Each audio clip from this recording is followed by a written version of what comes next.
Please check this bunny, sir.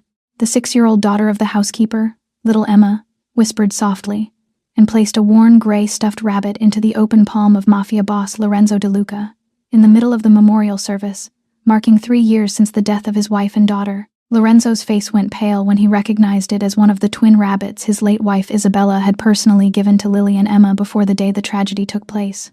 No one among the entire gathering of mourners understood why a child would say such a thing, and even fewer believed that inside a rabbit's ear sewn shut for 3 years, anything could still be hidden. And yet, because of the innocent whisper of that little girl, when each stitch was carefully unpicked under the low light of the late-night lamp, a long-buried secret awakened as well, powerful enough to overturn the entire truth about the death of the mother and child, and to unmask the most dangerous traitor the boss had never once suspected across 15 years of brotherhood. The last car rolled down the long gravel drive at 11 o'clock, the final black umbrella folded shut in the hand of the last guest at the front portico. The final murmured condolence pressed into Lorenzo De Luca's shoulder, like a hand he no longer felt. By midnight, the De Luca estate on the wooded hill above the northern edge of Manhattan had settled into the particular silence of a house that had held too many people, and now held only one. Lorenzo sat in the ground-floor library. He had been sitting there for close to 2 hours. The crystal glass of whiskey at his elbow had gone the color of old amber and stayed that color, untouched. Only the low fire in the stone hearth moved, throwing a pale orange glow across the polished leather of his shoes, and along the spines of the old books his grandfather had brought over from Naples half a century earlier. Outside the tall windows, a thin snow had begun to fall against the black cypresses along the south wall, small and slow. The words came back to him again the way water finds a low place. Please check this bunny, sir. 5 words in the softest possible voice, offered as carefully as a hand placed on a wound that had been left open for 3 winters. Little Emma, the daughter of Sophia the housekeeper, had stepped out from behind the tall marble urn near the memorial altar, pressed the worn gray rabbit into his open palm, and turned and run before he could speak. By the time he had lifted his face from his knees, she was already back among the servants at the rear of the hall, one small hand folded inside her mother's hand, her eyes lowered to the floor tiles. The rabbit itself now sat on the low table beside his untouched whiskey. Its fur was thin in patches along the belly, where a small child had held it for years. The white ribbon at its neck had gone the color of a used tea bag. Its left ear leaned slightly to one side, a fraction lower than the right, and the black glass of its eyes caught the fire and returned it as 2 small red points. Lorenzo had not touched it once in the 2 hours he had been sitting there. He only looked at it and remembered. 3 years ago, on the terrace above the rose garden, Isabella had come out through the French doors with a small paper box tied in twine. She had knelt down between the 2 girls at the low white table, Lily on her right, Emma on her left, both of them still 3 years old, both of them wearing the small pink dresses Isabella had ordered from the same seamstress in the village. She had opened the box in front of them. She had lifted out the 2 rabbits, one at a time, and pressed one into each pair of small waiting hands, and she had said, in the light everyday voice she used for the truest things, "These 2 bunnies will never be parted from one another." Lily had laughed and clutched hers against her collar. Emma had held hers up beside her ear as though listening to it. Isabella had looked across the table at Lorenzo and smiled the smile of a woman who had built the whole world she wanted to live inside, and did not yet know how few hours remained. Lorenzo lowered his eyes to the rabbit on the table. Lorenzo rose from the chair. His legs had gone stiff beneath him, but he did not notice. He crossed the library to the tall mahogany desk that had been his father's before it had been his, and opened the lower right drawer with the same slow care a man opens a coffin. Inside, tucked beneath a folded silk handkerchief he had not moved in 3 years, lay a small brass key on a faded green ribbon. The metal was cold under his thumb, 3 years cold. Isabella had chosen the ribbon herself the week Lily had come home from the hospital. She had said green was the color of new leaves and of second chances, and had tied the small bow with her own fingers on the edge of their bed while the baby slept between them. Lorenzo held the key now in his open palm and looked at it for a long moment, as though asking it a question. Then he closed his fingers around it and walked out of the library. The spiral staircase to the 2nd floor made no sound under his shoes. He had ordered the runners kept new. He passed the closed doors of guest rooms, of the master suite where he no longer slept, of the linen closet Sophia stocked every Sunday morning.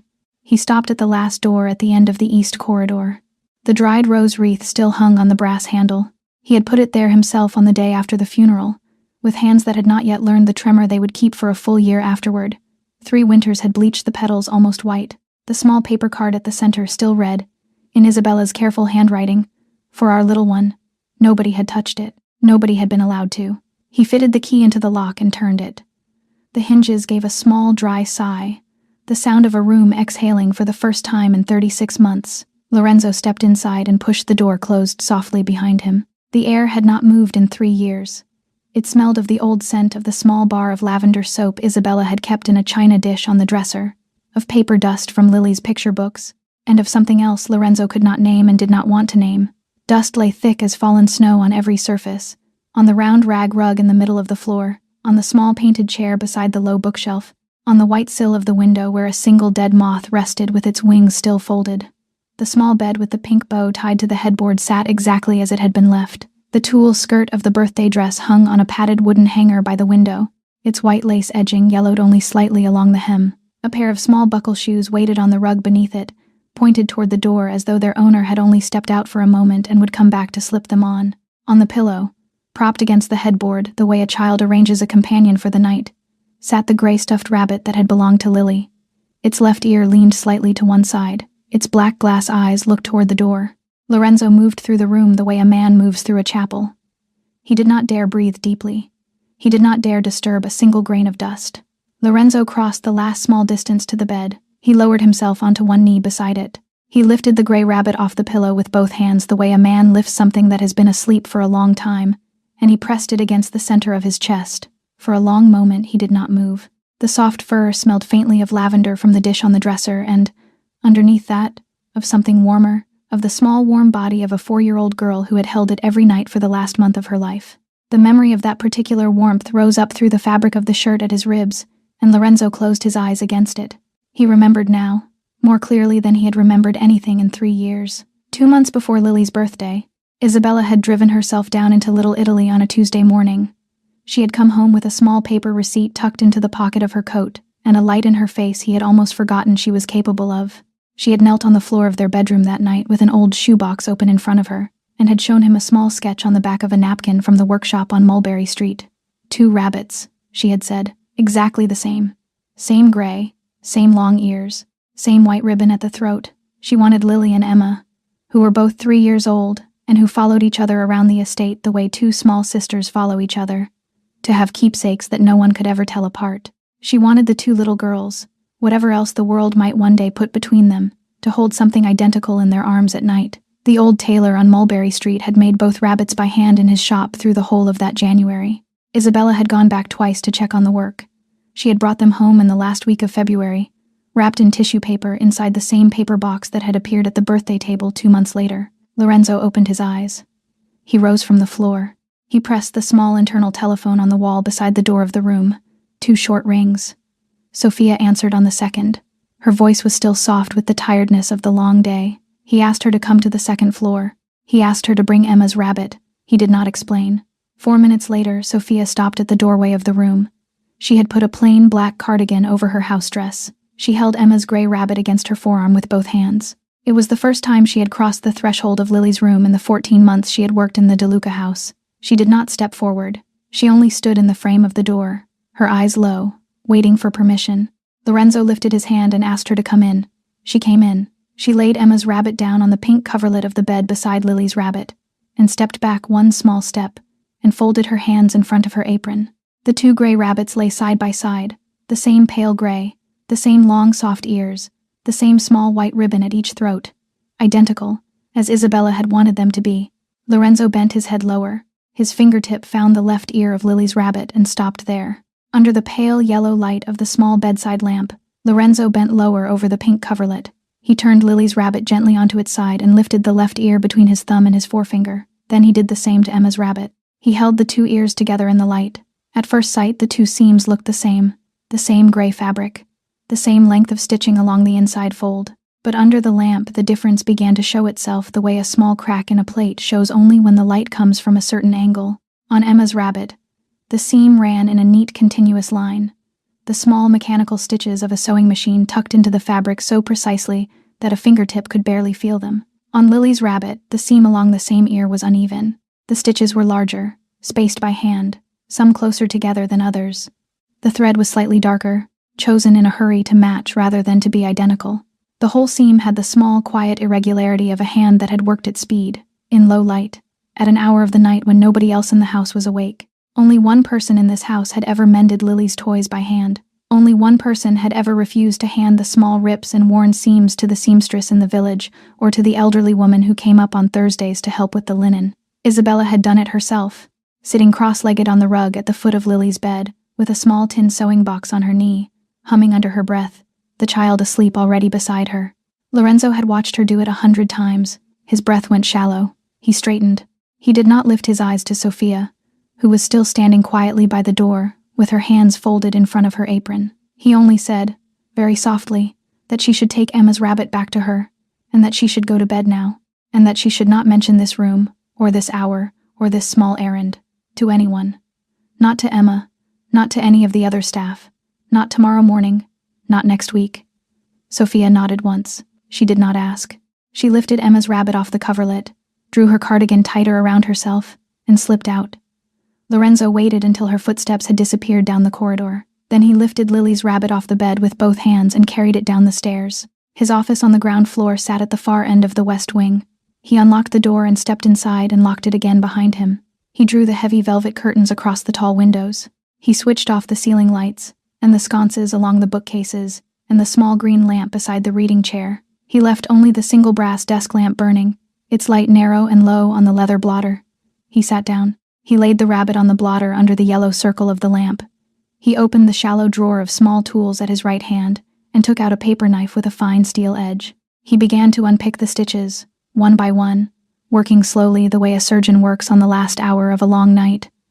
The thread came away easily, mostly. It had been sewn by tired fingers 3 years ago and had waited patiently in the dark for exactly this moment.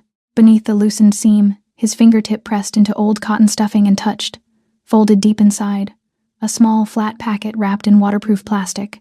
The blood in Lorenzo's veins turned to ice.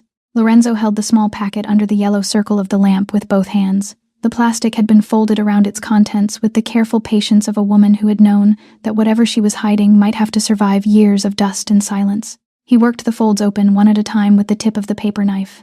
Inside lay a memory card, no larger than the nail of his little finger, black and thin as a chip of slate. Lorenzo drew a short cable from the drawer of adapters. His hands were steady in the way a hand becomes steady when the mind above it has gone very quiet. He slotted the card into a small reader, pressed the reader into the side of his laptop, and waited. 3 audio files appeared on the screen. 3 timestamps. Each one was 2 days apart from the next. And all 3 fell inside the same week in March 3 years ago, the exact week Isabella and Lily had died. He clicked the first file. A man's voice came through the desk speaker, distorted by voice-changing software into something metallic and slow. The pitch had been dragged down until it lived somewhere between a growl and the hum of an old refrigerator. It said, unhurried, almost bored, "This week you do it exactly as I say. 1 slip, 1 word to anyone in this house, and the boy dies within 2 hours. Are we clear?" A woman's voice answered. It broke around each syllable the way ice breaks under a shoe on a thin lake. "Please, sir, please do not hurt him. I will do anything. Anything you ask. Just do not hurt my boy." Lorenzo did not need a second sentence to know the voice. It was Eleanor Bianchi. Eleanor, who had run the DeLuca estate for over 30 years. Eleanor, who had served his mother, and then his father, and then him. Eleanor, who had lifted Lily out of her cradle at 3 days old, and had pressed the baby against her collarbone, and had wept because she said the child had his grandmother's eyebrows. He clicked the second file. The same distorted voice, calmer now, giving instructions in the flat register of a man reading out a shopping list. When the guest arrives on Sunday, you unlock the wine cellar at exactly 6 o'clock. You leave the door open 1/4 of an inch. You do not go back down for any reason until 9. If anyone asks where you were arranging the linen closet. Repeat it. Eleanor's voice repeated it, word for word in the flat, obedient tone of a woman reciting under threat. He clicked the third file. Eleanor was crying openly now. Not the polite tears of a servant who had bruised herself in the kitchen. The great tearing tears of a mother who had already understood something. "It is done. It is done, sir. Just as you said. Please tell me my boy is still alive. Please. I need to hear him breathe." The distorted voice, after a pause the length of an exhaled cigarette, said, "He is alive for this week." The file ended. Lorenzo played all 3 again. Then a 4th time. Then a 5th. Then he sat with both open palms flat on the leather blotter on either side of the small laptop, and he did not move for a long minute. Lorenzo lifted his hand and clicked the first file again. He played the 3 recordings a 3rd time, and then a 5th time, and then a 7th. He turned the volume higher. He rested both elbows on the desk and leaned in close to the small speaker until the yellow light of the lamp lay across the whole side of his face. He was no longer listening to the words. He had already understood the words. He was listening for something underneath them. The voice-changing software had done its work well enough. It had pulled the pitch down into that low mechanical growl. It had smoothed the edges of the vowels. But no software ever built could disguise the smaller, older signatures of the throat that spoke into it. The way a certain man drew his breath at the end of a sentence.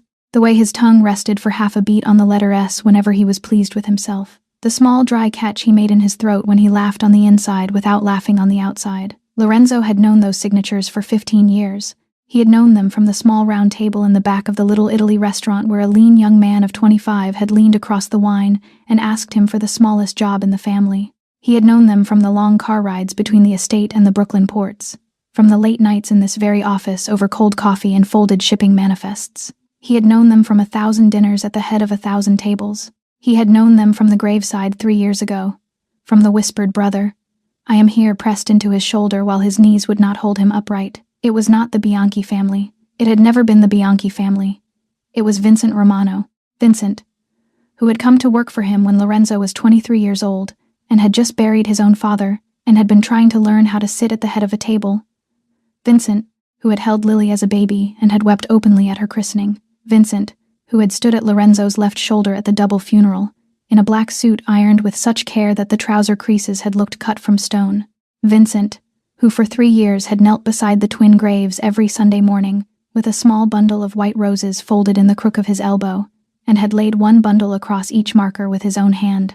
For 3 years, Lorenzo had believed the story of a poisoning arranged by the Bianchi family of the Bronx, the story about a caterer's assistant who had vanished the same night, the story that pointed cleanly, from the first hour, in one single direction, the story that Vincent himself had brought to him 3 days after the funeral, in a black leather folder with a small brass clasp, in the softest and most patient voice a brother had ever used with a brother. Lorenzo had ordered 2 of the Bianchi captains killed within the month on the basis of that folder. He had walked past their graves at their family's funerals, with his hands folded quietly behind his back, and had felt something almost like peace. Lorenzo did not weep. He did not sigh. He did not lower his face into his hands. He simply reached forward and pressed the small key that closed the audio program. He unplugged the reader, he slid the memory card back into its small square of waterproof plastic, and folded the corners closed. Then he rose from the desk, and lifted the corner of the Persian rug beside the chair, turned the recessed brass ring in the floor, opened the small personal safe underneath, and placed the folded packet inside on top of 2 banded stacks of unmarked bills. He closed the safe. He turned the ring. He smoothed the rug back down with the flat of his palm. He did not sleep. He crossed to the tall window, drew back one panel of the heavy velvet curtain by a hand's width, and stood there. He watched the black rectangle of glass turn slate, then a pale mineral gray, then the tarnished silver of a winter dawn, and at last the bone white of 6 o'clock in the first week of December. The snow had thickened during the night. It lay in soft, cold slabs across the roof of the small chapel at the back corner of the west wing, and along the tops of the boxwood hedges, and on the trimmed line of the cypresses. At 6 o'clock exactly, he took out his phone and typed a message to Vincent. 2 short lines. He asked him to come to the estate for a private breakfast at 7. Nothing urgent, only a small matter he wished to discuss face to face. He signed it in the way he had signed 1,000 messages to Vincent across 15 years, with a single letter and a period. Vincent answered within 90 seconds. "On my way, brother." He arrived at 7 precisely, driving himself in the small dark saloon car he preferred for early hours. He wore a gray wool coat over a plain black sweater, and the warm, easy smile of a man who suspected nothing at all. Lorenzo met him at the breakfast room off the west corridor. The morning fire had been laid but not yet lit. On the sideboard sat a fresh pot of coffee, 2 cups, a small dish of sugar, and a plate of the round dry biscuits Vincent had always taken with his first cup. Lorenzo poured the coffee with his own hand. He set the cup at Vincent's place. He touched Vincent's shoulder briefly as he moved past him to his own chair, the way he had touched that same shoulder 1,000 times over 15 years of dinners and long drives and late offices. He sat down. He lifted his own cup. The smile he wore was the smile his father had taught him at 18, the one that promised nothing and betrayed nothing, the one his father had said would be the most useful piece of clothing he would ever own. They spoke of the Brooklyn ports, of a small shipment scheduled for the coming Saturday. Of the two younger captains Vincent thought could be trusted with a slightly larger route by spring. Lorenzo listened. He nodded in the right places. He laughed once at a small joke about a shipping clerk, the same short laugh he had always given. At 9 o'clock, Vincent rose, put his coat back on, and drove down the long gravel drive without a single glance back. Lorenzo watched the taillights disappear around the cypress bend. Then he walked back into the house, closed the door of his office behind him, and pressed the small internal telephone to summon Sophia. Sophia arrived 4 minutes later. She was 32 years old, widowed since Emma was 2, 14 months in service at the DeLuca estate. She had a plain, tired kind of beauty that women earn by carrying their children alone. Her apron was still dusted with flour from the morning bread. She had tried to brush it off in the corridor, and had only made it worse. She stopped just inside the door and folded her hands in front of her. "Sit down, Sophia." She sat on the edge of the leather chair opposite the desk, her back very straight, her eyes low. She did not look at him. She did not look at the small rabbit that had been carried down here in the night either. He had already returned it upstairs. "I want to ask you something. I want you to answer me honestly. Nothing you say will cost you your position in this house. Is that clear?" She nodded once. "In the time you have worked in this house, have you seen anything unusual? Anything that did not fit? Anything you noticed and put aside because you were afraid to ask?" Sophia was silent for a long moment. Her knuckles went white in her lap. He waited. He did not fill the silence. Then, in a low voice, she began. "Every night. Every single night for the last 3 weeks. At almost exactly 3 o'clock in the morning, Eleanor Bianchi slipped out of her small room in the servants' quarters, walked the length of the east corridor on the second floor, and unlocked the door at the end. Lily's door. She used a small spare key she kept on a thin chain around her neck. She let herself in. She stayed inside for close to 40 minutes. When she came out again, her eyes were red and swollen. Her white hair, always pinned so carefully during the day, was loosened at the temples. The front of her apron was creased and dusty at the knees, 2 small, round, dark marks on the fabric, as though she had been kneeling for a long time on a hard wooden floor. Sophia had seen it the first time by accident. She had gone down to the kitchen a little after 3 to warm milk for Emma, who had woken from a bad dream about a cat. She had passed the mouth of the east corridor at the wrong moment. She had frozen in the shadow of the tall grandfather clock and watched. Since then, she had counted 11 nights in a row, across 3 weeks. Never a night skipped, never a night longer than 40 minutes. "I never went in after her, sir. I never asked her. I never told anyone. I was afraid I would lose my place. I was afraid for Emma." Lorenzo listened without interrupting. His face did not change through any of it. When she finished, he sat for perhaps 10 seconds without speaking, his eyes on the tall clock in the corner behind her, unfocused, seeing something she could not. "From today, you and Emma move to the small suite on the second floor of the West Wing. Your things will be moved this afternoon. If Eleanor asks, or anyone asks, you say only that the master ordered it. You do not explain. You do not apologize. The reason is security. That is all." "Yes, sir." She rose. At the door, he stopped her with one more sentence, softer than the rest. "If Emma sees anything else strange in this house, at any hour, she is to tell me. Only me." She went out. The door closed softly behind her. The small suite on the second floor of the West Wing had been prepared before sundown. A wide bed with fresh white sheets, a reading lamp on the nightstand, a folded quilt at the foot of the bed the color of dried lavender, a tall wardrobe with the door left slightly open. Sophia had never in her life slept in a room like this one. She had stood in the doorway for a long moment before she carried Emma's few things across the threshold, as though asking permission from something invisible. Emma had fallen asleep within 20 minutes. The strange bed had not frightened her. She had climbed in, still wearing her small blue nightgown, pulled her gray rabbit against her chest, and gone under in the way small children go under. All at once, and without argument, Sophia could not sleep. She sat on the low bench built into the window, wrapped in the thin gray shawl she had brought from the old apartment. Outside, a full winter moon lay silver behind the trees. Its light drew long pale bars across the trimmed line of the cypresses along the south wall. Somewhere on the far side of the house, in a small servant's room on the first floor, Eleanor sat alone. Somewhere else on the estate, Lorenzo was awake. Sophia could feel both of those wakefulnesses without needing to see them. Behind her, there was a small rustle. Emma had sat up in the middle of the wide bed, rubbing her eyes with the back of one wrist. She had her small drawing pad in the other hand. She kept it under her pillow every night. She had done so since her father had died when she was 2. Sophia had never asked her why. Sophia crossed the room.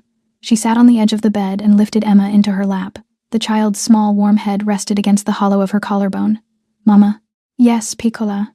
Emma opened the pad slowly. She turned the pages with a licked fingertip, careful, patient, until she found the one she wanted. She held it up so that the silver moonlight fell across it, a crayon drawing. In the middle of the paper, Eleanor in her white apron, kneeling. Her white hair had come loose. 2 large tears, drawn in dark blue crayon, ran down her cheeks and fell onto the small gray rabbit she held in both of her hands. Lily's rabbit. Emma had drawn the left ear leaning slightly to one side. Behind Eleanor, in the top left corner of the paper, the figure of a man stood in shadow. He wore a long, dark coat. His hands were hidden inside the pockets. He had no face at all. Emma had drawn the place where his face should have been, in heavy overlapping strokes of black crayon. Emma pressed the drawing against her mother's chest. Every time Miss Eleanor looks at Bunny, she cries a lot. "Mama." She said it in the soft, matter-of-fact voice of a child who has been told something and has been asked to remember it, not to understand it. Sophia felt the cold move up her spine, one vertebra at a time. She looked at the drawing for a long moment. She understood then what Lorenzo had already begun to suspect. Eleanor was not the one who had planned any of this. Eleanor was a woman being slowly crushed by someone else.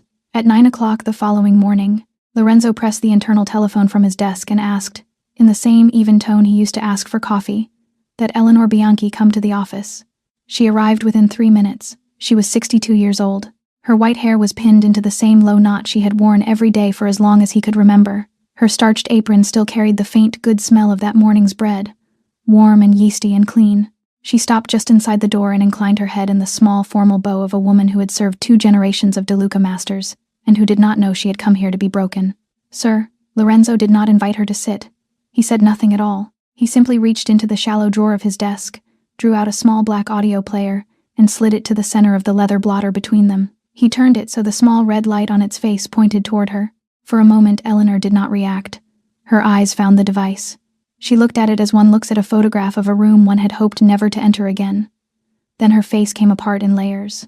The composure of 30 years dissolved first, the mother-of-pearl steadiness she had worn on every hard day of her life, then the color under it, then the small, careful arrangement of her mouth. Her hands rose to the edge of her apron and gripped it so tightly the knuckles went the color of old candle wax. She did not speak. She could not. Lorenzo pressed play. 30 seconds. Long enough for the distorted voice to fill the paneled room. Long enough for her own voice, 3 years younger, to break into the walls with a mother's cry. He pressed stop. Eleanor's knees folded under her. She went down onto the Persian rug slowly, without a single sound, and pressed both open hands flat over her face. Her shoulders shook. Her white hair loosened from its pin and fell across her fingers. Lorenzo rose. He walked around the corner of the desk. He stopped a step in front of her. He did not raise his voice. He did not lean down. "Who gave you the orders, Eleanor?" She did not answer. He waited. He asked again, softer than the first time. "Who gave you the orders?" She lifted her face from her hands. Her cheeks were streaked. Her nose was running. She looked older, in that yellow desk lamp light, than any woman he had ever seen, and she only said, in a whisper so faint he had to lean forward the smallest fraction to catch it, "Kill me, sir. As soon as you can. Do not ask me anything more." He asked a 3rd time. He named the crime for her. He named the birthday. She said the same sentence back to him. She said it as though it were a prayer she had been rehearsing every night for 3 years in the dark. Kill only that. Lorenzo stood without moving. Something inside his skull, a voice colder and older than himself, was already speaking. No guilty woman begs to be killed this fast. No guilty woman refuses to name the person who paid her. A guilty woman defends herself. A guilty woman bargains for her life. This one is protecting someone. Lorenzo crossed to the door and opened it. 2 of his most trusted men were waiting in the corridor, drawn from the innermost circle of the household guard, men he had known since his father's time. He gave the order in a single clean line. The small guest room at the east end of the 2nd floor. 2 men at the door in rotation, 24 hours. No telephone, no visitors, only Sophia, and only to bring meals. The 2 men helped Eleanor to her feet without roughness. She did not resist. She did not look back at him as they led her out into the corridor. Her white hair still hung loose across her cheek. The door closed. Lorenzo returned to his desk. He lifted the receiver of the 2nd line, the one whose number only 3 people in the world possessed, and pressed a single button. Enzo Marchetti answered on the 2nd ring. 55 years old, captain of the household guard for the last 20 of them. A man his father had picked out of a rain-soaked alley in the Bronx when Enzo was 17. Loyal in the old way, silent in the old way. Lorenzo spoke for perhaps 90 seconds. He gave 3 names, 3 years, and a single instruction. Everything Vincent Romano had done in this family for the last 10 years. Every account he touched, every property connected to him by so much as a folded piece of paper, every man who had come through the harbor at his invitation in the past 12 months, quietly, discreetly, not one word to any capo, not one word to Vincent himself. Enzo did not ask why. He only said, "Yes, boss," and hung up. 36 hours later, Enzo came up the gravel drive in a plain black sedan at 10 o'clock at night. He carried a slim leather case under one arm. He was shown straight into the office. He did not sit until Lorenzo told him to. He opened the case on the desk under the yellow lamp and laid out 3 folders side by side. Vincent had been drawing money out of the family's own reserves in small, patient sums for close to a decade. Never large enough to trigger any single review.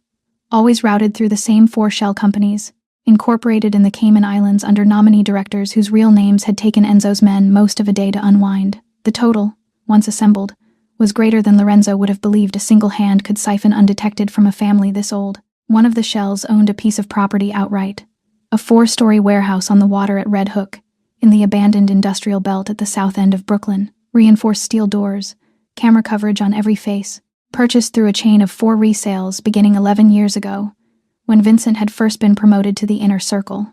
In the last 3 months, 30 foreign contract gunmen had moved in through the harbor, all under Vincent's quiet arrangement, housed, Enzo believed, inside that same warehouse. And then Enzo laid the last photograph on top of the folders, a satellite image, grainy but readable, dated 3 years and 4 months ago, 2 men leading a third between them across a small side courtyard toward the north entrance of the warehouse. The third was a thin young man in his late teens. His face was bruised, his mouth was open, but he was walking, and he was breathing. Daniel Bianchi, Eleanor's son, still alive. Lorenzo lifted the grainy satellite photograph from the folder on his desk. He held it flat on his open palm, the way he had once held the small memory card the night the whole world had begun to turn. He carried it down the corridor to the small guest room at the east end of the 2nd floor. The 2 guards stepped aside without a word. He unlocked the door with his own key and let himself in. Eleanor was sitting on the edge of the neatly made bed, hands folded in her lap, back very straight, in the exact posture of a woman who has been sitting that way for many hours, and does not intend to lie down. She had refused the tray of food Sophia had brought at 6. Her white hair had been pinned back up, loosely, the way her hands must have remembered the motion from 30 years of habit. Her eyes were dry now, the kind of dry that comes only after a great many tears. Lorenzo did not speak. He drew the small wooden chair from the corner. He set it down 2 paces in front of her. He sat. He placed the satellite photograph on the low table between them, turned so that she could see it. Eleanor looked down at the image. For perhaps 3 seconds she did not move. Then her whole body went as still as a struck bell. Her mouth opened without sound. She reached forward with a hand that had begun to tremble in a way it had never trembled in front of him before, and she pressed her fingertips lightly against the paper, against the thin, walking shape of the young man in the center of it. The dam broke. 3.5 years came out of her all at once. Daniel, her only son, 18 years old, in the first semester of his freshman year at Columbia, had left his dormitory on a Friday evening in September to take the train north to her small apartment for the weekend. He had never arrived. She had waited. She had called. The line had rung and rung. She had not called the police. She had not called anyone, because that same night, near midnight, there had been a soft knock at her kitchen door, and Vincent Romano had been standing in the hallway with a small white bakery box in one hand and the warm, familiar smile of a man she had held as a young godfather at his own confirmation 20 years earlier. He had sat down at her kitchen table as though she had invited him. He had set his phone in the center of the table between them. He had pressed play. On the small screen, Daniel was tied to a wooden chair in a windowless room. His face was already bruised. His lower lip was split. He was crying and calling her name. Vincent had spoken in a light conversational voice, the voice of a man discussing a change in the weather. "You will do everything I ask, exactly as I ask it. If you resist, if you say one word to Lorenzo, to a priest, to a neighbor, Daniel will die within 2 hours, and I will begin sending him back to you through the mail, 1 piece each week. We will start with a hand. Eleanor, do we understand each other?" 3.5 years, a new video every week. Some weeks he had been starved. Some weeks his face was new blood over old. Some weeks he had only sat in the chair with his eyes empty. Lorenzo did not interrupt her. He did not shift in the chair. He only listened. both hands resting quietly on his knees, and waited for her to reach the day he had been waiting 3 years to hear about. Eleanor lifted the corner of her apron and pressed it against her mouth. She drew one long breath. Then she went on. Lily's birthday. The afternoon had been warm for early March. She had been in the kitchen since dawn, checking the small hot trays of arancini, arranging the platters of soft cheeses along the long marble counter, tying the small sprigs of rosemary to the linen napkins. The rose garden had been laid out through the French doors. 20 small chairs, one round white table for the child. The 3-tier white cake with its small pink sugar roses along every edge had arrived at 3 o'clock from a bakery in Little Italy, one nobody in the house had ever ordered from before, and had been set out in the pantry off the kitchen under a tall glass dome. At exactly 1 hour before the cake was to be carried out, Vincent had stepped into the kitchen. He had come in through the side door, alone. He had walked past 2 undercooks, and the second maid without slowing. He had come to the small corner of the pantry where Eleanor stood, and he had pressed a small object into her palm. A little glass bottle, dark brown, no larger than the tip of her thumb, corked with a small wooden stopper. He had folded her fingers around it. He had leaned in close and had spoken in the light, glad voice of a man sharing a wonderful secret. The master has ordered a rare Sicilian vanilla essence for the mistress from a very small workshop outside Palermo. He wants to surprise her. 3 drops, Eleanor. 3 drops on the first slice before it is cut. On that first slice only. This is his private gift for Isabella. Do not speak of it to anyone, not even to her. He wishes to see her face. Then he had smiled at her, and had patted her once gently on the shoulder, and had walked out of the pantry the way he had walked in. Eleanor had believed him without a single hesitation, because Vincent was the right hand of the family, because Vincent had held Lily as an infant of 3 days, and had wept openly at the sight of the baby's small folded fingers, because Vincent had been Lorenzo's brother in every way that mattered for as long as she had known him. She had let 3 drops fall onto the first slice before Isabella had cut it. 3 drops, colorless, almost odorless, blending in a single instant into the buttercream. Isabella had cut the first slice. She had lifted it onto a small china plate. She had passed it to Lily. Lily had taken her first bite, and had laughed, cheeks puffed with sweetness. Isabella had bitten from the very edge of the same piece, and had smiled across the table at Lorenzo.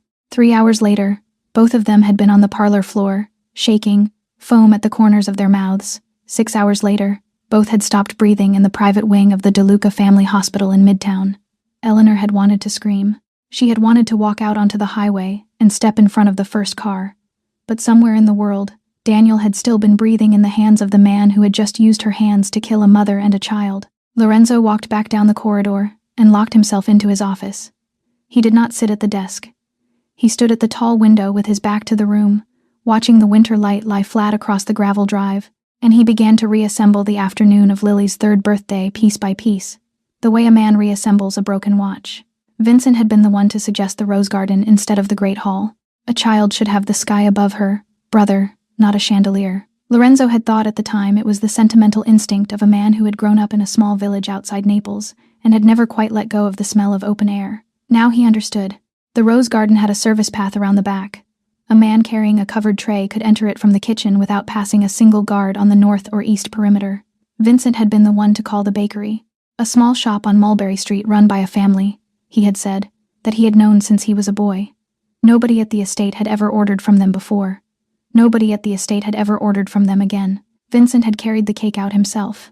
3 tiers, white buttercream, small pink sugar roses along every edge. He had refused to hand it off to any of the servers. He had said, laughing his warm, familiar laugh, "I want to be the one to hand the little principessa her surprise." No one else in the party had touched the cake between the pantry and Lily's chair. Vincent had happened to be the first to call the family's private medical team when Lily and Isabella had gone down on the parlor floor. Vincent had happened to arrange the autopsies through a doctor of his own choosing. Vincent had happened to sit across from Lorenzo in this very office 3 days later, with a black leather folder in his hand, and to tell him, brother to brother, in the softest voice a man had ever used, that every single thread pointed toward the Bianchi family of the Bronx. 3 days after the funeral, when the entire estate had still smelled of white lilies, Vincent had come to him in the library and had suggested, in the softest voice, that Lily's room be sealed completely, so that no hand touches what she touched last. Brother, let her memory rest. Lorenzo had been moved. He had agreed within the hour. Now he understood. Vincent had not wanted anyone to walk into that room again, because in that room, inside a small gray stuffed rabbit propped against a pillow, Isabella had already hidden something Vincent did not know existed. Lorenzo lowered his forehead against the cold glass of the window. She had heard something, perhaps a low, patient conversation behind a velvet drape at first light in the servants' passage, at an hour when she had gone down alone for a glass of water. She had understood in a single breath that her own word against Vincent's was not enough. That Lorenzo, who called Vincent brother, would hesitate. That the hesitation would kill her, so she had said nothing to her husband. She had driven herself alone into Manhattan the next morning. She had bought a small recording device with cash from a plain electronic store. Over the 2 nights that followed, she had captured 3 of Vincent's conversations. She had wrapped the memory card in waterproof plastic, opened the seam of Lily's rabbit with her own fingers by the small lamp on the nightstand, and closed it again by hand in the exact place he would never think to look. The rain began a little before midnight. It came down over the wooded hill above northern Manhattan in a fine, steady mist that darkened the gravel drive and softened the edges of every stone lantern along the south wall. Vincent had grown uneasy that afternoon. Eleanor's small 3 o'clock check-in call had not come through on the private line he kept for her. He had waited an hour.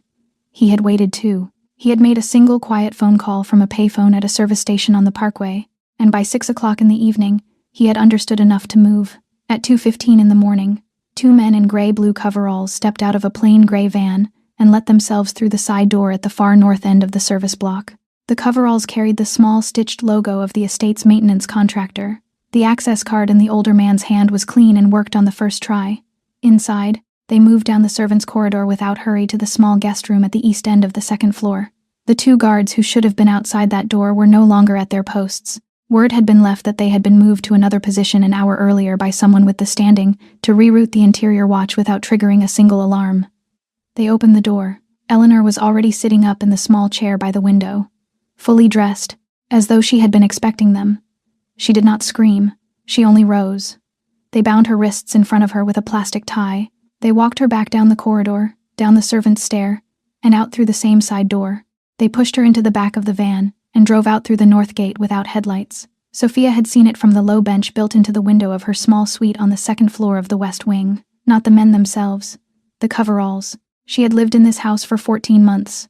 She had poured coffee in the servants' kitchen for every one of the 12 maintenance men who came up through the estate on their weekly rotations. She had learned the names of their children.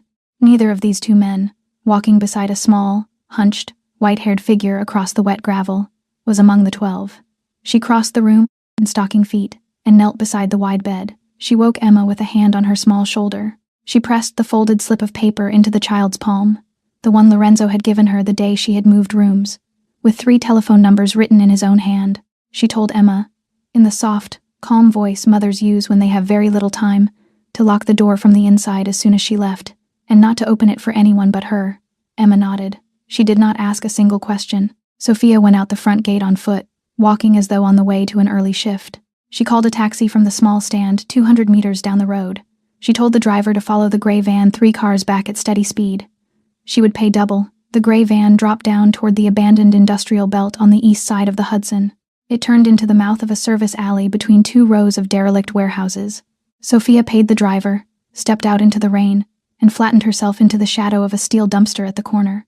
In the alley, she watched 2 men march Eleanor to her knees on the wet concrete, and a 3rd man step forward from the deeper dark, with a black coat and a pistol whose barrel had been fitted with a suppressor. She drew her phone from inside her cardigan with fingers that had gone very cold. She pressed the emergency number. She whispered the address and what she saw. Stay hidden. Team en route.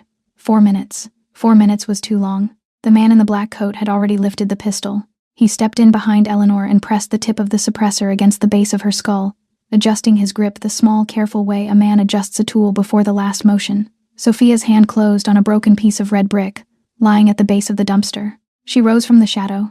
She stepped out into the alley, into the wet reach of the single working street lamp. She filled her lungs and screamed as loud as her voice had ever carried in her life. Lorenzo knows. The police are coming!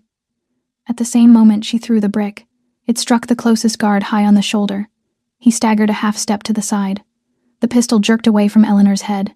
The shot went into the wall of the warehouse a hand's width above Eleanor's ear. A small puff of concrete dust bloomed into the wet air. The other 2 men turned their guns toward Sophia. She was already moving, not away from them, toward them. She crossed the 12 meters between the dumpster and Eleanor in what felt like one long stride, threw the whole weight of her small body between the old housekeeper and the guns, and shoved Eleanor sideways, so that the two of them went down together against the base of the wall. The first bullet tore across the top of Sophia's left shoulder like a line of open fire. She felt no pain in that second. She heard only the great, slow drumming of her own heart in the shell of her ears. 4 seconds later, the tires of an SUV shrieked at the mouth of the alley. Then a second, coming in from the far end. Doors flew open in both directions. Dark figures poured out. Gunfire cracked across the confined space, harder and faster than what had come before. In 40 seconds, all of it was over. 2 of Eleanor's captors lay dead on the concrete. The third, shot cleanly through the thigh, was already on his side with his hands being pulled behind his back. Enzo Marchetti crossed the alley at a hard walk, opened the front of Sophia's coat, checked the wound, shook his head once, meaning not serious, and unbuttoned his own black coat and laid it across her shoulders. Sophia and Eleanor were driven back to the estate. The family doctor was waiting at the front steps. Sophia's shoulder was cleaned and closed in a small, clean sitting room off the West Hall before the sun was fully up. Lorenzo drove himself back from Manhattan in the black sedan. He crossed the bridge at 4 a.m, took the empty parkway at speeds no camera would have believed, and reached the family's private warehouse on the Brooklyn side in under 40 minutes. He did not stop at the estate. The surviving gunman had been tied to a heavy metal chair bolted to the concrete floor. Lorenzo pulled a second chair around to face him and sat down. He set his pistol on the small steel table between them. He did not touch it again. 3 hours, he asked the same question in the same even tone every 7 or 8 minutes. 3 hours, the gunman gave false names. Brokers out of Queens, captains long dead. At the beginning of the 4th hour, when the first pale bar of dawn lay across the floor by the door, the man's chin dropped to his chest. Vincent Romano. Vincent Romano called me directly yesterday afternoon. 3 times. The same name. 3 times. Vincent had understood already. By the time Lorenzo returned to the estate, the private line at the Manhattan office had rung and been left unanswered. His deputy had brought word, in the smooth, polite voice of a man who suspected nothing, that Vincent had been called into an emergency meeting in New Jersey and would return in the morning. He would not return. Lorenzo summoned 40 of his most trusted men down into the old wine cellar 3 floors below the ground. The stone room where his grandfather had settled the hardest matters, and where his father had planned 2 wars. He had never taken the head of that oak table in this way until now. Enzo Marchetti unrolled the map. Tommaso Ricci, the family's quiet strategist, sketched the approaches with a short pencil. 2 teams, 25 men in from the east flank on foot from the scrapyards, 15 along the seawall under Enzo's command to seal the pier and the waterside. At 2 a.m, 5 black SUVs rolled without lights out of the estate and down toward the water. Their engines had been silenced weeks earlier for exactly this hour. They stopped 400 meters short of the main warehouse and pulled in behind a long row of rotting wooden shipping containers, invisible from the pier. A heavy river fog lay across everything. Only 2 of the harbor lamps still burned, their yellow halos smeared through the wet air. Vincent had prepared for this night for years. Rifle positions had been placed on top of the 2 long rows of containers that lined the main approach to the warehouse, perfect sniper hides for men expecting a straight assault up the main road. Blocks of TNT had been buried under the rotted floorboards of the ground level, wired to a single detonator he alone could trigger. But Lorenzo did not go up the main road. The main team cut east through the scrapyards, slipped through a hole in the steel fence. Enzo's men had opened 3 hours earlier through a bribed watchman, and closed on the warehouse from a direction Vincent had not covered. The first guard on the roof turned his head at 50 meters and did not finish his second word. Fire came back from 3 positions at once. The wet air filled with the flat cracking of automatic weapons and with pale gray smoke rolling out through the fog. 3 of Lorenzo's men went down in the first burst. 1 took a round low in the throat and did not stand up again. 20 meters short of the side entrance, a low thud rolled up through the ground under their feet. One of the buried TNT charges had triggered too early, perhaps a stray round, perhaps the heat of the gunfire above it. The southeast corner of the warehouse buckled and dropped in a slow black cloud of burning wood. Vincent's own timing had been broken by his own hand. Inside the warehouse, the smoke was already thick and low. Lorenzo cleared the ground floor room by room, then took the metal staircase 2 steps at a time. On the second level, at the far end of a short corridor, they found a room built of welded steel plates with a heavy lock and no window. He blew the lock. Inside, the metal chair bolted to the concrete, the nylon straps hanging cut. A small service door at the back stood open onto a narrow interior stair, and the dust on that stair carried a fresh line of footprints leading down. Daniel had already gotten out. Enzo's voice hissed in the earpiece. Vincent on the roof, moving toward the back pier. Lorenzo climbed the iron stair to the 3rd floor. Fire licked up through the seams of the floorboards in 3 places. throwing a wavering orange light onto the plaster ceiling. Every window along the seaward side had been blown out. The cold wind coming off the harbor carried salt and drifting smoke. He crossed the long, empty room that had once been the port manager's office, and stepped out through a broken service door onto the exterior iron stair down to the back pier. The pier stretched 30 meters out into the fog. The wooden planks under his boots were half rotted and slick with the sea. On either side, the harbor water reflected the orange fire of the burning warehouse as a long, shivering ribbon. Vincent stood in the middle of the pier. His back was turned toward the broken windows and the black water below. A long, dark coat, no weapon in his hands, both hands quiet inside his coat pockets. He turned when Lorenzo stepped onto the boards. He smiled, the warm, familiar smile of 15 years of dinner tables and long drives and cold funerals. In the wavering firelight, it looked at last like what it had always been. You came. I knew you would come. At last. Lorenzo stopped 3 meters short of him. He held his pistol in both hands, level with the center of Vincent's chest. He did not fire. Why? Vincent was silent for a moment. Then he began to speak, in the register of a man reading aloud a passage he had been rehearsing for 15 years in a private room. 15 years ago, when Lorenzo had been 23 and had just buried his own father, Cesare Romano, Vincent's father. Once the underboss of the De Luca family, had been taken down into the wine cellar under the estate on a charge of betrayal. He had been forced onto his knees on the brick floor. He had been shot once above the left ear. His body had been carried out through the back tunnel to a grave Vincent, to this day, had never been allowed to find. Vincent had been 16. He had never believed a word of the charge. He had given his life to one project. He had come to Lorenzo at 25 asking for the smallest job. He had taken every duty no one else wanted. He had let himself, slowly, patiently, over 10 years, become the one the boss trusted more than anyone in the world. His plan had never been to seize power. His plan had been to gut Lorenzo from the inside, to take from him every single thing he loved, wife, child, honor, to make him kill Eleanor with his own hand in front of the whole house without ever knowing what she had really done, and then to leave him alive inside the ruin. Either way was justice for my father. He drew his hand slowly from his coat pocket. Not a weapon. A small metal cylinder. He threw it down. Thick white smoke bloomed up between them. Lorenzo fired once through the cloud, blind, and the round struck plaster somewhere behind. When the smoke thinned, Vincent was already at the far end of the pier with a long iron reinforcing bar in his hand. He came in fast. 3 swings. The third cracked Lorenzo's collarbone. Blood ran into his right eye. His pistol jumped from his hand and skittered into the black gap between 2 pilings and dropped into the harbor. Vincent bent, drew the small backup from his ankle holster, and lifted it toward Lorenzo's forehead.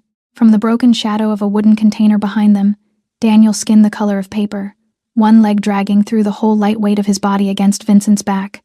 The barrel jerked wide. Lorenzo reached under the hem of his own trouser leg for his own ankle piece. 3 shots, close enough that the ear heard them as one. Vincent dropped straight down onto the wet boards. His eyes stayed open toward the sky above the harbor, a sky that had just begun to shift from deep indigo toward the first pale silver of the dawn. 15 years of hatred, in the end, buys only one long silence on a wet wooden plank. 3 months passed. Autumn came down over the estate on the wooded hill above northern Manhattan, and the light in the afternoons turned the color of old honey. The rose garden entered its second bloom of the year, softer than the summer bloom, more delicate, the last flowers of the season opening slowly under a cooler sun. Eleanor and Daniel went home to Salerno, on the southern coast of Italy, to the small town where Eleanor had been born 62 years earlier, and where she had left at 18 to come to America. Daniel had eaten. He had slept 18 hours without waking under a heavy quilt in a warm room on the 2nd floor of the West Wing. The family doctor had said his body would need many months to remember what a young man's body was supposed to be, and his mind would need longer than that. But he would live an ordinary length of days. He would live. On the morning of their departure, Eleanor climbed the stairs to the 2nd floor alone one last time and let herself into Lily's room. She laid a small bouquet of white roses on the low table between the 2 framed photographs of Isabella and her daughter. She knelt on the wooden floor. She bowed her forehead nearly to the boards. She made no sound at all. Then she and Daniel walked out to the black sedan in the mild fog of the following morning. Lorenzo stood at the front door with his hand resting on Sophia's shoulder. Emma held Lorenzo's other hand. The 3 of them watched the car roll down the gravel drive and disappear around the bend of the cypress hedge. Sophia had officially accepted the position of head housekeeper of the De Luca estate after refusing several times. Lorenzo had been patient with her. He had told her quietly across the small east parlor that it was her honesty, her kindness, and her courage that had saved the whole family from continuing to live inside a lie for another 3 years. A small ceremony was held that same afternoon in the rose garden, in the very corner where the birthday table had once been set out 3 years before. 20 guests only. Vincenzo, silver-haired and straight-backed in the front row, Enzo and Tommaso along the side path, white candles along the low stone wall, white roses along the arch. Lorenzo asked Emma to come forward.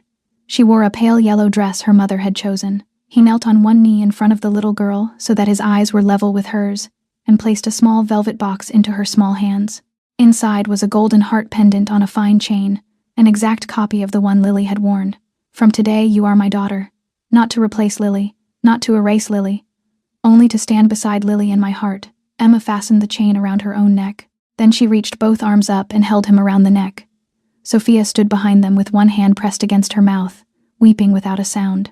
Later that afternoon, Lorenzo led Emma up the stairs to Lily's room. The door was no longer locked. He placed the gray rabbit that had carried a mother's love for 3 years back onto the pillow of the small bed, beside the 2 framed photographs, in the room that would now be kept open, aired, and full of light. He turned to Emma and pressed the second rabbit into her small hands. He smiled. You brought Bunny back to Lily, and you brought the truth back to me. Dear friends, if this story touched something in your heart, please pause for a small moment before you go. The lesson of this story is a very simple one. Look closely at the quiet people around you. The housekeeper who lowers her eyes, the old woman who cries in a room she should not be in at 3 a.m, the child who whispers something strange in the middle of a memorial. Sometimes the quietest person in the room is carrying the heaviest weight in the whole house, and sometimes what you believed for years was a betrayal was in truth a silent sacrifice. Have you ever, in your own life, misunderstood someone you loved deeply, only to discover much later that what looked like a betrayal was really a hidden act of love? Has a small child in your life ever seen something that every adult around them had somehow missed? Please share your story with us in the comments below, and tell us where in the world you are watching from tonight, because every voice in this community matters, and every story shared here helps someone else feel a little less alone. If this video moved you even a little, please tap the like button, share this story with someone you care about, and subscribe to our channel so you do not miss the emotional stories we bring you every single day. Your support is what allows us to keep telling stories like this one. And to every one of you watching tonight, we wish you strong health, a peaceful heart, a home filled with warm light, and days that treat you gently. Take care of the people you love, take care of yourself, and remember to look closely at the quiet ones around you, because sometimes they are the ones carrying the heaviest weight of all. Goodbye for now, dear friends, and we will see you again in the next video.